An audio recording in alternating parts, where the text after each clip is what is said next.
नमस्कार दोस्तों, स्वागत है आपका आज के मुख्य समाचार में, जिसमें सबसे पहली और बड़ी खबर में आपको बताएंगे कि चीनी सेना ने किया भारतीय किशोर को अगवा तो इंडियन आर्मी ने उठा लिया बड़ा कदम। दूसरी बड़ी खबर में जिक्र होगा कि अमेरिका के राष्ट्रपति जो बाइडेन ने चीन के राष्ट्रपति शी जिनपिंग को दिया करारा झटका, चीन पर लगे प्रतिबंधों को अभी नहीं हटाएगा अमेरिका। तीसरी बड़ी खबर में आपको बताएंगे कि भारत ने ब्रह्मोस सुपरसोनिक क्रूज मिसाइल के एक नए संस्करण का किया सफल परीक्षण। चौथी बड़ी खबर में जिक्र होगा कि चुनाव बीजेपी के पक्ष में खड़ा हो गया है और पहली बार उत्तर प्रदेश में होगी सरकार repeat. BJP MP Ravi Kishan ने दिया बड़ा बयान। दोस्तों, इसी के साथ आपको बताएंगे कि फ्री अनाज लेने के लिए करे बस ये काम, मोदी सरकार ने गरीबों को दी जबरदस्त राहत। हर एक खबर की गहराई में आपको ले जाएंगे दोस्तों, लेकिन उससे पहले अगर आपको भी देश की सेना और पीएम मोदी पर पूरा भरोसा है और अगर आप भी ऐसा मानते हैं कि मोदी है तो हर जीत मुमकिन है, तो दोस्तों इस वीडियो को अभी लाइक कीजिए और लाल बटन को दबा के चैनल को सब्सक्राइब करके रख लीजिए और घंटी बजाकर कमेंट में लिखिए जय हिंद। दोस्तों, रुक करते हैं सबसे पहले और बड़ी खबर की तरफ। चीनी सेना ने किया भारतीय किशोर को अगवा तो इंडियन आर्मी ने उठा लिया बड़ा कदम। जी हां दोस्तों, अरुणाचल प्रदेश से चीन की पीपुल्स लिबरेशन आर्मी द्वारा अगवा किए गए किशोर को लेकर भारतीय सेना ने पीएलए से संपर्क किया है। जी हां दोस्तों, इस बारे में हाल ही में रक्षा सूत्रों ने जानकारी दी है। दरअसल सूत्रों का कहना है कि इस घटना के बारे में जानकारी मिलते ही भारतीय सेना ने तुरंत चीनी सेना से संपर्क किया। उसके बाद सेना ने उनके इलाके में अगवा किए गए किशोर का पता लगाने और उसे स्थापित किए गए प्रोटोकॉल के तहत लौटाने को कहा है। बताया जा रहा है कि अगवा किए गए किशोर की पहचान मिराम तरोन के रूप में हुई है। और दोस्तों, आपको बता दें कि इस मामले से परिचित अधिकारियों का कहना है कि अरुणाचल प्रदेश से एक 17 साल के किशोर को पीएलए ने राज्य के अपर सियांग जिले से कथित तौर पर अपहरण कर लिया है। दोस्तों, सारे रास्ते भारत की सरकार ने खंगाल लिए हैं और अगर नहीं वापस किया गया ये 17 साल का किशोर तो भारत की सेना ले सकती है बड़ा एक्शन। रुक करते हैं अगली बड़ी खबर की तरफ। अमेरिका के राष्ट्रपति जो बाइडेन ने शी जिनपिंग को दिया करारा झटका, चीन पर लगे प्रतिबंधों को अभी नहीं हटाने वाला है अमेरिका। जी हां दोस्तों, अमेरिकी राष्ट्रपति जो बाइडेन ने दो टूक लहजे में चीन को चेतावनी देते हुए कहा कि चीन पर लगे प्रतिबंध को हटाना अभी निश्चित नहीं है। अमेरिकी कारोबारियों को शुल्कों में रियायत देने के बीच जो बाइडेन ने कहा कि अमेरिकी चीन से आयात होने वाले सामानों पर पहले से लगाए गए आयात शुल्कों में रियायत देने के लिए तैयार नहीं है। राष्ट्रपति कार्यालय में बुधवार को आयोजित एक संवाददाता सम्मेलन के दौरान अपने एक साल के कार्यकाल को रेखांकित करते हुए जो बाइडेन ने कहा कि आयात शुल्कों में रियायत देने के मुद्दे पर अमेरिकी व्यापार प्रतिनिधि कैथरीन ताई काम कर रही हैं, लेकिन अभी ये कह पाना मुश्किल है कि चीन को आयात शुल्कों और उस पर लगे प्रतिबंधों से छूट कब दी जाएगी। रुक करते हैं अगली बड़ी खबर की तरफ। भारत ने ब्रह्मोस सुपरसोनिक क्रूज मिसाइल के एक नए संस्करण का कर दिया है सफल परीक्षण। जी हां दोस्तों, भारत ने बालासोर में उड़ीसा के तट से ब्रह्मोस सुपरसोनिक क्रूज मिसाइल के एक नए संस्करण का सफल परीक्षण गुरुवार को कर दिया और इस संबंध में रक्षा सूत्रों ने बताया कि मिसाइल एक तकनीक से लैस थी जिसका सफल परीक्षण किया गया है। आपको बता दें कि इससे पहले 11 जनवरी को भारत ने आधुनिक सुपरसोनिक ब्रह्मोस क्रूज मिसाइल के एक नए संस्करण का परीक्षण किया था और इसे भारतीय नौसेना की गुप्त तरीके से निर्देशित मिसाइल विध्वंसक पोत से सफल परीक्षण प्रक्षेपण किया गया था और इसे लेकर रक्षा अनुसंधान और विकास संगठन यानी कि डीआरडीओ ने कहा था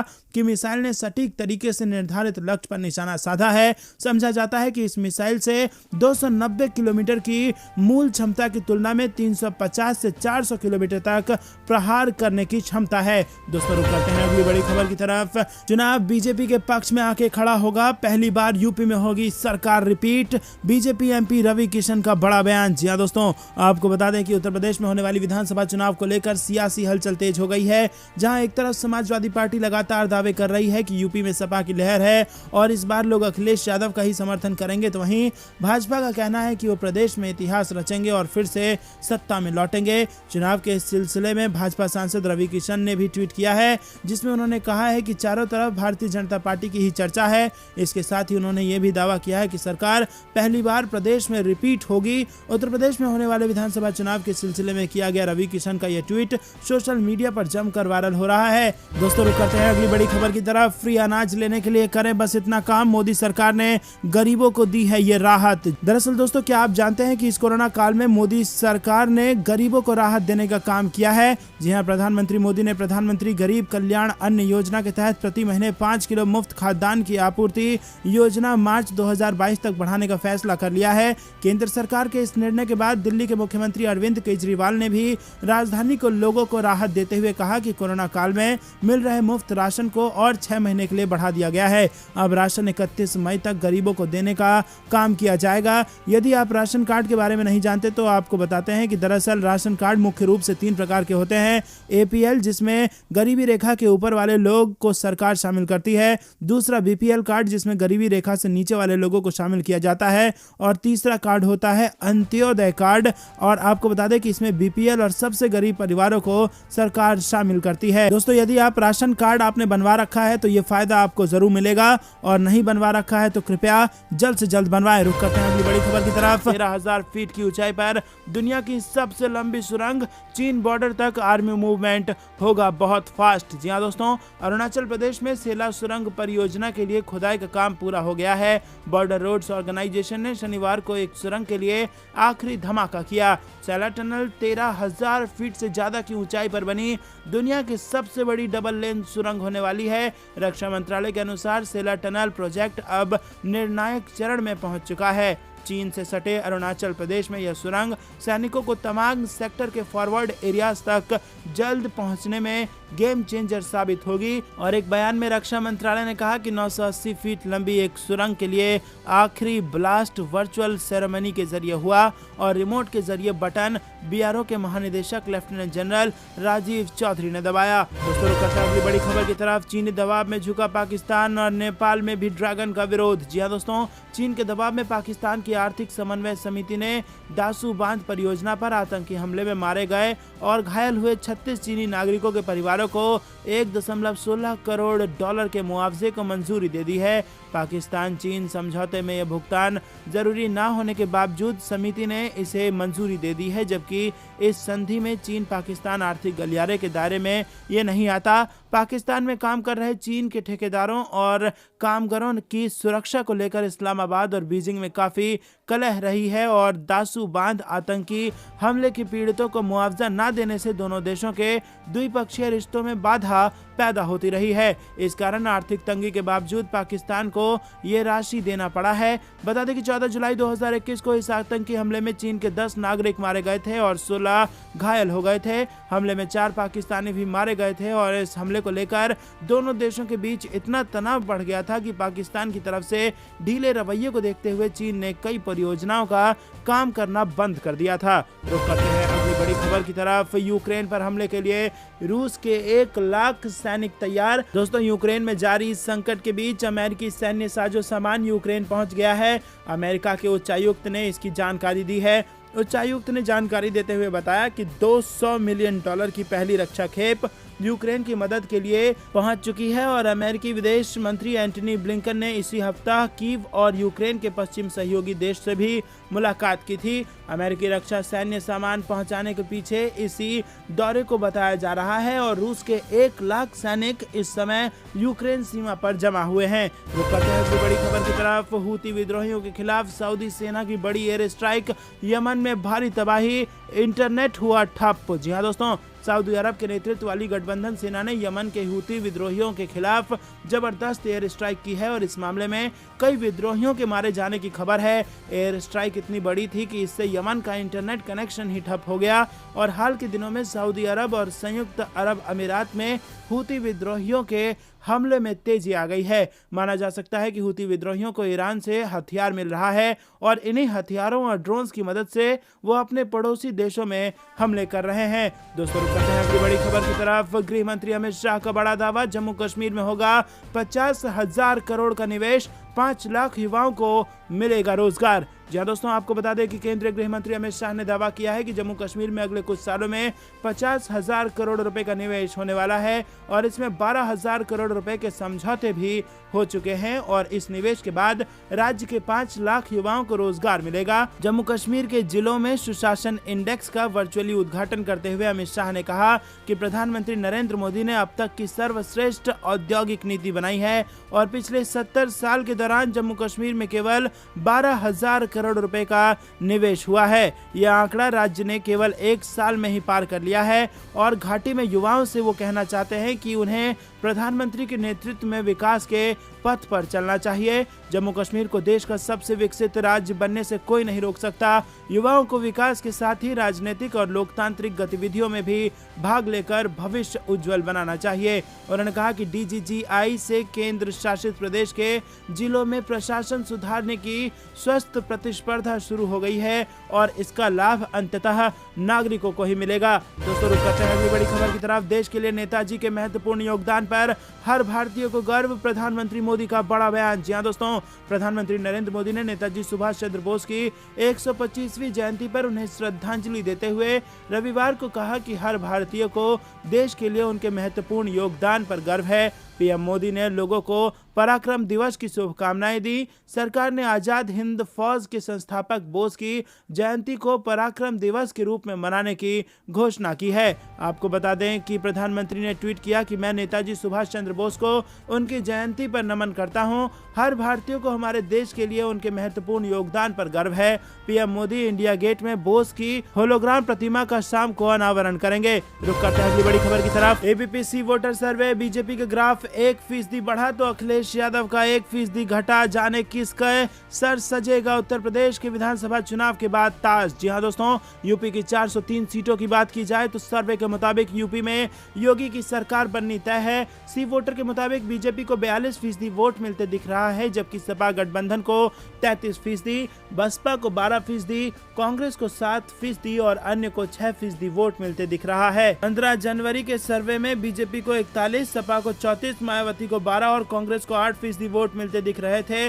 और आज के आंकड़े में बीजेपी को 1% का ज्यादा का फायदा है, जबकि कांग्रेस और सपा को 1% का नुकसान है। तो दोस्तों, जैसे जैसे मतदान का दिन करीब आता जा रहा है, भाजपा की सरकार में वापस आने की पुष्टि भी लगातार होती जा रही है। दोस्तों, रुक करते हैं अगली बड़ी खबर की तरफ। पाकिस्तान की जेल से 20 भारतीय मछुआरों की हो गई है रिहाई। वाघा बॉर्डर पर छोड़ा इनको जाएगा। जी हां दोस्तों, आपको बता दें कि पाकिस्तान की मलिर कराची जिला जेल से 22 भारतीय मछुआरों की रिहाई होने जा रही है। 23 जनवरी को जेल से रिहा मछुआरों को अगले दिन 24 जनवरी को वाघा अटारी बॉर्डर पर भारतीय अधिकारियों को सौंपने के लिए लाया जाएगा। मछुआरों को पाकिस्तान की समुद्री सीमा का उल्लंघन करने के आरोप में गिरफ्तार किया गया था। उनके खिलाफ विदेशी कानून और मत्स्य खेत कानून के तहत मामला दर्ज किया गया था और इनमें से कुछ मछुआरों की सजा कुछ महीने पहले पूरी हो चुकी है। अगली बड़ी खबर की तरफ। तीसरी लहर में मरने वाले 60% लोग अनवैक्सीनेटेड या सिंगल डोज वाले।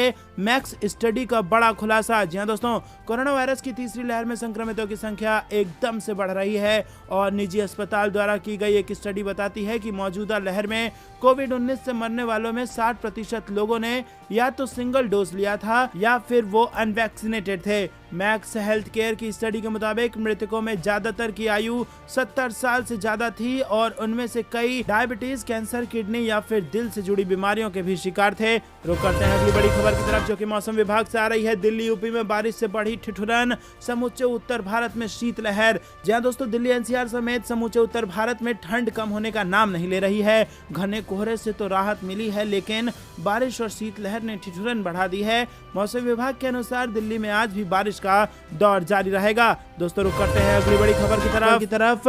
शोपियां में सुरक्षा बलों और आतंकवादियों के बीच मुठभेड़, एक आतंकी जम्मू कश्मीर में कर दिया गया ढेर। जी हां दोस्तों, दक्षिण कश्मीर के शोपियां जिले के किलविल इलाके में आतंकवादियों और सुरक्षा बलों के बीच जारी मुठभेड़ में एक आतंकी को मारा गया है और अधिकारियों ने शनिवार को ये जानकारी दी।